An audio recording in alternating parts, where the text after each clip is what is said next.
Our speaker today is Reverend Lisa Bodenheim. She is the new pastor at the Prescott United Church of Christ. She started in June. She is an author. She's worked at churches in Cochrane and Alma, in South St. Paul. She's traveled to Scotland and to Mexico. She's written a book, and she welcomes us to her presence today, so we're going to introduce her. Reverend Lisa Bodenheim, the Prescott United.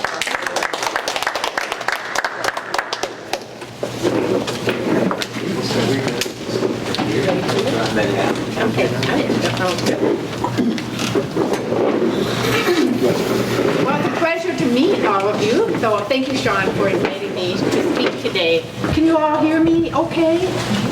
I gave kind of a big piece of information that went out in email to you, because that's so I don't have to talk so much, right?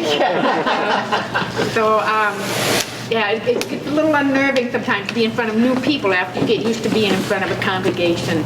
Well, I'm a pastor because all of us have a sense of spirituality. We express it in different ways. And so we try to find meaning. And the things that have created meaning in my life that have pushed me to be a pastor are, I had a brother who was a couple years younger than me who dealt with cancer, leukemia, for 13 years, and then he died when I was 19. He was a couple years younger than me. I've also been married and had a couple children. You know, children always change your lives, right? And then I went through a divorce. And I went into ministry because I heard a woman preach for the first time when I was in my late 20s. And I thought, oh, I could do that. And then I thought, no, I can't because I'm too quiet. But if God is serious, God will let me know. So I guess God must have been serious because here I am now, having been a minister for 23 years. I have, as Sean mentioned, I have traveled a bit. I've been to Chiapas, Mexico. I was one of 8 pastoral study journey with 8 other ministers, and we learned about things like global economics, how we do economics here in the U.S. affects the people down in Chiapas, Mexico, who are corn growers or coffee growers. And how sometimes we create a situation where they can't sell their own corn or their own coffee, and so they have a hard time earning a living. And learning about Mayan spirituality, the Mayan Indians who live down there. And so when I came back to the States, I felt changed by that. At that time, I was still serving Alma and Cochrane. And so I wrote the book that was published, Disturbing Complacency, and it focuses each 7 day. It's a book that is a daily devotional for the season of Advent. And it focuses on spirit, on money, on Jesus, on sometimes the need to be non-conforming to society around us. And I have some of those books here, in an author's copy I can pass around if you're interested in looking at it more. So that's available. In 2007, I left Alma and Cochrane as my first parish to go to Scotland. I had been there a little bit earlier because I haven't been at Alma and Cochrane for 11 years. I could take a sabbatical at 7 years. And I wanted to go there. Iona is well known for its music, and music feeds my spirit. So I went there, and when I left, I thought, I could feel my whole body kind of humming with music, and I thought, I want to go back there, and I want to work there. So in 2007 and 2008, I served there for 2 years as program worker, and working with international people who came for a week-long retreat, working with ecumenical people. And one of the nice things about working on Iona is it's a whole body experience. So not only did we worship twice a day, we also took each week a day-long pilgrimage around the island. The island, Iona, is only 1 mile by 3 miles, so it's a pretty tiny island. So we would spend the day walking around the moors, around the highlands, and getting a sense of history, singing songs, and offering prayers during that pilgrimage time. When I came back to the States, it took a while to settle in. I came back in 2008 when we had the economic downturn. But eventually I landed at Clark Grace United Church of Christ in South St. Paul. And the Clark side called me because they were looking to revitalize their church. They were a church that had gone through a split. There was some conflict and they split. And so I went there with the intent to revitalize the church. And I noticed when I was there after a couple years that I thought, this part of South St. Paul is changing. It's not all white people. The people in my congregation were mostly white, but there were more Hispanics and black people and Hmong people in that neighborhood. And I thought, why are we only white in our congregation? So eventually an African-American pastor approached me and he said, we don't have a church building. Can we rent your church and share your building? And I said to him, you're also United Church of Christ. You're also an open and affirming congregation, which means that we're open to the LGBTQ community. So I said, why don't we worship together? And we'll take turns preaching, and we can work it out from there. And so that's what we did. And so for the past 5 years, Clark Grace has been a mixed race church. He brought some people with him from his church, and I still had some of the Clark people, the white people from my church. And then since the 5 years, we have had a mixture of African-American people wanting to join and white people wanting to join, and also, of course, the LGBTQ community wanting to be part of that church. So I've learned a lot through there. We had white privilege discussion groups. Oftentimes, racial tension can be, the issue of race can be a tense thing that happens between people. But as I got to know the people of Clark Grace, I learned things about black people that I never dreamed of happening, such as something as simple as finding hair products to take care of your hair, or when you get stopped by a cop for speeding, that it's not, for me, I'm not saying that I speed. But for me, it would just be a 5-minute stop, whereas for a black man, it can be an hour long as they search his history and try to find something else to tag onto him besides a traffic stop. So I learned different things from that community when I was there, and I developed relationships of trust. And now I'm really glad to be here in Prescott. My home is in Hastings, and I just bought that about 4 years ago. So Prescott UCC is very kindly said, yep, you can stay in your home. And part of coming here is to, as any church or any volunteer organization is, how do we continue to gather as a people and sustain who we are? Because we all have visions and dreams, just like the Kiwanis will have a vision and a dream of what they wish to do. So do the churches in Prescott UCC. So my being here is an attempt to move us into the future, whatever is beyond 2019, because even 5 years ago, churches and the culture were very different. So how do we maintain our relevance in 2019 and further and still be a viable Christian community? So that's what I have to say. And I thought, well, I'll open it up. If you have any questions you'd like to ask me, feel free to ask, please. Because I don't like to be doing all the... I do that on Sunday morning pretty well, but I don't need to do that here. So if you have questions about my time in Scotland or about the book or about my former church or about here. I'd like to hear more about Scotland. More about Scotland. It's a beautiful place. Iona is... I'm going to get my book and I can pass it around. It's called A Jewel. I'll pass that around. And I've kind of put some book clips, or some paper clips by it. It's, to get to Iona, it's one of the Inner Hebridean Islands, and so you have to fly over there, and you usually fly overnight to Scotland and land in Glasgow, and then you take a 6-hour journey by train or bus, coach they call it over there, and you land in Oban, which is on the Atlantic Ocean, and then you take a 1-hour long ferry to get to the big island of Mull. And then you take a 1-hour coach ride across the island of Mull on a 1-track road. So they have a little pullover, so all of a sudden the bus will kind of jerk over to the side and let the car coming at it pass. You take a 1-hour drive on that big island of Mull, and then a 10-minute ferry ride from Finneford to Iona. They definitely have an accent there.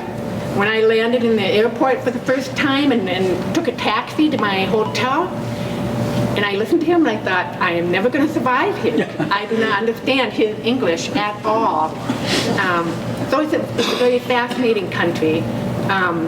The Iona community, which you can find online, is an ecumenical international Christian community. I'm an Iona associate member. They also have Iona members and Iona friends. And part of they have a fourfold rule, I believe it is. A daily prayer for members and for the world at large, scripture reading, accounting. They gather in family groups, so they account for time and money, because money is what makes the world work. So where we spend our money determines what will flourish in the future. So they account for time and money, and then they have monthly or quarterly meetings, depending on where they are. The Abbey itself has, I would greet guests, as a program worker, I would greet guests every Saturday afternoon. I'd walk down to the jetty, and you couldn't bring cars on Iona because 1 by 3 miles, there's not enough room for all the tourists to bring their cars. And Iona, because it's a famous abbey that's been restored from the 1900s, it has like 10,000 visitors in the summer. So we get big groups of Chinese and Japanese people from South Africa, people from Germany, the Scandinavian countries, and from America and Canada, the U.S. and Canada. So I would go down to the jetty every Saturday afternoon to pick up our guests. We'd have 90 guests. And then they would come, and we offered weeks of peace and justice, or worship and music revitalization. Sometimes it would be, about Sabbath, or sometimes it would be about money. What does our faith have to say about money? And the guests would stay there until Thursday. So every morning we would say the same worship service every morning. So I have that memorized. That still, after 10 years, that still is sitting in my heart. And in the summer, in the afternoons, we would have a short 15-minute worship service, and then every evening we had a different themed worship service for an hour. I was one of 2 ordained staff out of the staff of about 20 resident groups who lived on the island. And then we had about 30 volunteers that helped us with the guests. So lay people also took turns leading worship services. And sometimes I would mentor some of the young lay leaderships, the lay leaders. We had communion twice a week. So Sunday mornings we would have communion, and then Thursday evening before they left, we would also have a communion. One was very formal, Sunday morning, standing at the big communion altar made out of Iona marble. Iona marble is white with green serpentine streaks in it. And then in the Thursday evening communion service, we would sit around, we'd put tables in the middle of the choir area, and we'd sit around the table and break bread that way. See what else is there. They were also involved, in addition to the day-long pilgrimage, we would have a ceilidh, which is a Scottish telling stories in the village hall or teaching them dances. So we do group dances that you would go around in circles. The Gay Gordons, the Canadian Barnstormer, and there were several others. That was very fun. So it's a holistic, a whole body experience is what Iona was about. Incarnational, for those of you who are Christians and go to church. Incarnational, Christ lives in the body. So don't just be up in our head from the neck up, but we also have to respect from the neck down too. So that was a long answer to your question. Anybody else? Yeah. Lisa, how did you happen to, first of all, I'm sorry to be late, so I hope I haven't repeated something you've told, and if I have, just tell me and I'll talk to you later. But how long were you at Iona Abbey is my first question. How long was that? 2 years. 2 years. And how did you happen to go there? Were you called there to work, or were you a member, like you said you were a member of the Iona, there's evidently yeah, an associate member. I first heard about Iona when I was going to seminary at United Theological Seminary, because they put out music. They have, John Bell is a prolific music writer. And so I heard some of his music. And then when I was looking for sabbatical, I wanted to go someplace to nourish myself. And I'd never been overseas, and I like to travel. So I thought, well, it's time for me to go overseas. I'm old enough. So I went overseas to go there. And I went to Iona about 4 times for different weeks each time. The second time I went, I took my 2 children with me, and they really enjoyed that particular week's program. It was a family week. So I went there 4 times before I was actually hired. as a program worker. But before I applied too, because my children were in school, and Iona does not have a school. In primary school is there, and then after primary school, they have to live on the mainland in Oban as high school, as middle school and high school students. They board over there for a whole week. So did you work there then 2 years? I worked and lived there 2 years. Yeah. And your job was Program workers, yeah. So I worked with the guests to get them to and from their programs. And Because every these visitors come in every week to... every week, And yeah. then you would plan a program? They call them they don't call them directors, they call them wardens. So the warden and I, it doesn't sound good here in the U.S., but the warden would put together the program for the year. We had 2 wardens, and they would put together the program for the year. My part was just to connect the guests with the program, and sometimes lead some of the evening programs. About how many people would come every week? There would be 90, and they would be split between the 2 centers. So I would have 45 guests that I'd be responsible for. And were you doing some of the teaching too, or did you have to mostly make the arrangements? Once in a while, I would do some of the teaching. You would Yeah, do the teaching too? yeah. That's quite an experience. Yeah, it was a very good experience. It was very Is it intense. Catholic? What's the denomination? Or is it interdenominational? When they rebuilt the Iona Abbey, it was rebuilt by the Duke of Argyll in the 1910. And then it was the Church of Scotland, known as Presbyterians over here, who rebuilt the cloisters, or the common life, in the early 60s up to the early 70s, I think, is when they finished. So it's ecumenical. So we had Quakers there.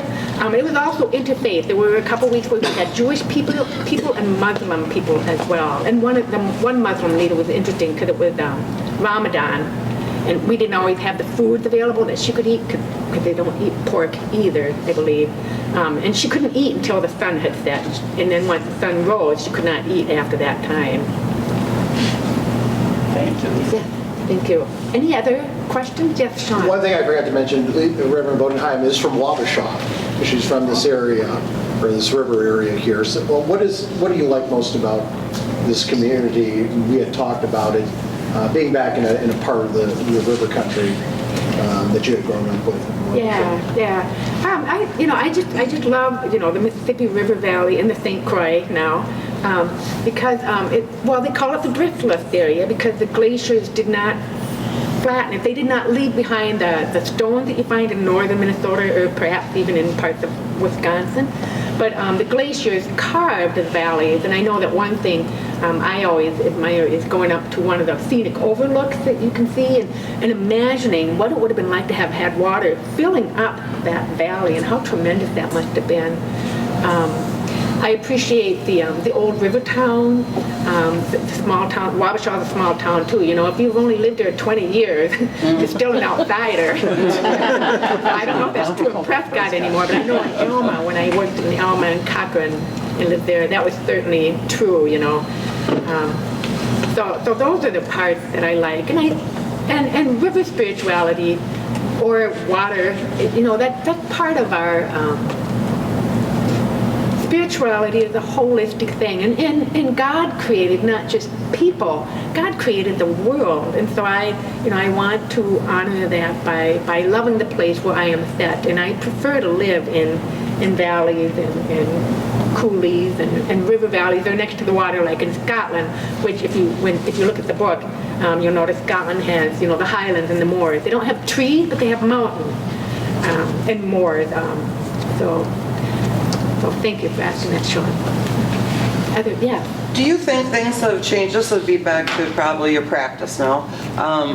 Things have changed where, are we losing the younger people to organized religion, or how do we get people pulled back in? Or do you think there's just a time in our lives when we pull away and come back, or? I think there are always times when it seems like they have that saying, if God's so far away, who moved? Well, I don't always agree with that saying, implying that we move away. But sometimes, I think there's hope for the future because I think young people are spiritual. I have 2 young adult children, and they don't go to church, but they are spiritual. They just haven't found a place to go where they like how it is expressed. So I think eventually, someday, that that we will succeed at finding a way of expressing spirituality in a corporate way through a church center or a building that young people will feel attracted to be part of. The other issue, though, that comes at hand is, my daughter is living with me right now because she's trying to pay off a huge student loan. When you think of young adults now, both parents are working, they have a family, they may or may not have a home, they make choices, and sometimes if their only time with their kids is on a weekend, they're going to choose to spend time with their kids at home or sleeping in, if that's what the case may be, to going to a church that does not always feed their spirit. And it gets really hard in churches, too, that have been established because we get used to hanging out with the people that we know. And sometimes it could be hard to say to a newcomer, come and sit with us. Let us talk with you. And I think that's what young people, the millennialists are looking for, are relationships. They want to relate somehow to other people. And they might need, if they're far away from their extended family, they might need a grandparent figure or an aunt and uncle figure in their lives. To help them be parents, or to help them get situated, or to help them, how do you boil eggs, type questions, So I have hope for the future, yes. Other questions? How long have you been here, Lisa? A couple months? I just started on June 1st. Oh, Yep. June 1st. Yeah. Not Yeah. long at all. No.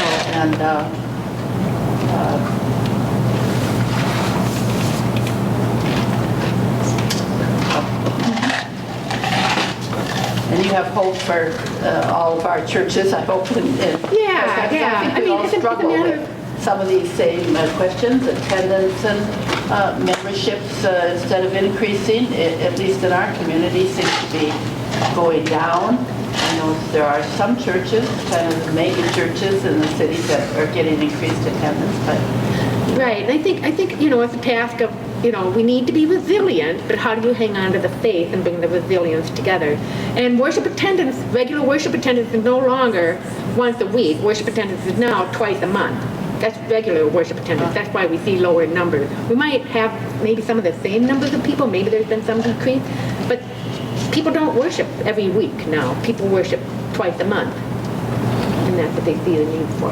I think it's hard too because I think there's a certain sect of people who worship on Sunday morning, and maybe, like you say, that's not convenient for younger families. And Yeah. Or if they have a second job, they're working Sunday morning. Right. So, yeah, how do they make it? Yeah.